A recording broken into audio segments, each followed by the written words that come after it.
Arro! Salve, meus irmãos! Hoje nós estaremos falando sobre o tambor Lakota.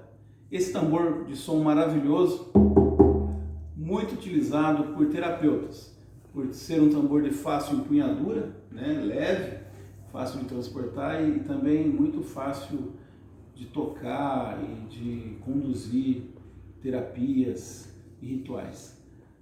O tambor Lakota, ele é originário da América do Norte e leva o nome da etnia que o criou, que é o povo Lakota. Ele é um tambor de uma pele, como vocês podem ver, e aqui no outro lado nós podemos ver que tem a estrela Lakota, que simboliza as 4 direções: leste, sul, oeste e norte. No centro, essa bolinha onde nós seguramos simboliza o eu sou, simboliza o Criador, e o centro do universo. Eu vou estar demonstrando para vocês a sonoridade dele. É um tambor de sonoridade bem aguda, e que na verdade tem um som estridente e maravilhoso.